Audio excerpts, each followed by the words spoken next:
যারা শরীয়ত বিশ্বাস করে না তাদের সাথে প্রেম করতে পারেন, আর যারা 5 ওয়াক্ত নামাজ প্রকাশ্যে পড়ে, যারা ইসলামকে ফলো করে, ইসলামকে প্র্যাকটিস করে, তাদের সাথে আপনি চলতে পারেন না। আপনার ইমানে এটা কোনটা?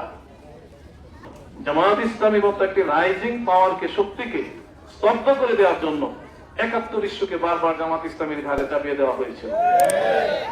এখন নতুন করে আরো একটা টেবলেট বাজারে আসছে, যেটা আমার মতো আপনার মতো টুপিওয়ালাদের পক্ষ থেকে সেটা আসছে আল্লাহর মেহেরবানিতে।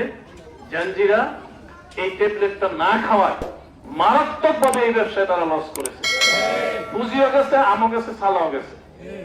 এখন নতুন করে আরো একটা টেবলেট বাজারে আসছে, যেটা আমার মতো আপনার মতো টুপিওয়ালাদের পক্ষ থেকে সেটা আসছে যে এই দেশে মওদুদের ইসলাম চলবে না, জামাত ইসলামী মওদুদের ইসলাম করে, আমরা মদিনার ইসলাম চাই। আমাদের সাংগঠনিক পরিক্রমায় বছরে 2 বার আমরা মওদুদের নাম নেই না, আমরাই সাক্ষী। কারণ আমরা মওদুদীকে আমাদের ইমাম যেমন মানি না, মুস্তাহিদও মানি না। আমাদের সকল বই পুস্তক কোরআন হাদিস কেন্দ্রিক, কোরআন হাদিসের কথাই বলা আছে। যারা আমাদের বই সামান্যতম পড়ছেন, কোথাও দেখবেন না যে আমরা মাওলানা মওদুদীকে আলোচনা করি, আমাদের বই আলোচনা আছে, কোথাও দেখবেন না। 2টা বই স্যার, একটা মাওলানা মওদুদীর একটা জীবনী লিখছে কেউ, ওই জীবনীর মধ্যে তার কথা আছে। এই জীবনে 2-3 জন লিখছে, ওইখানে আছে। এর বাইরে আমাদের সিলেবাসে কোথাও মাওলানা মওদুদী নেই।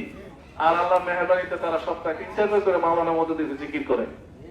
এই জিকির করে এখন মাওলানা মওদুদীকে তারা আবার পরিচয় করিয়ে দিচ্ছে, যেটা আমার সাথে কোনো সম্পর্ক নাই, জামাতের সাথে সম্পর্ক। তিনি জামাতের প্রতিষ্ঠাতা। বাদ আমরা জামাত ইসলামে আলহামদুলিল্লাহ এতটুকু হিম্মত রাখি যে আমরা কোরআন হাদিসের সহি যে জিনিসটা, এটা যদি কেউ আমাদেরকে ধরিয়ে দেয় যে ভাই এটা সহি, এটা মানতে আমরা দ্বিধাদ্বন্দ্ব বোধ করি না। আমরা কোনো ইমামের ফতোয়ার দিকে যাই না, কারো কাছে পরামর্শ আনতে যাই না, কোনো মুরব্বীর কাছে আমরা বলতে যাই না যে ও যেটা বলছে ঠিক কি ব্যাঠিক। আমরা যদি বুঝি কোরআন হাদিসের দৃষ্টিতে এটা ঠিক, এটা মানতে আমরা কারো ক্ষেপণ করি না। এটা মিরাকেল বাংলাদেশ জামাত ইসলামী নেতা কর্মীদের মধ্যে, আলহামদুলিল্লাহ।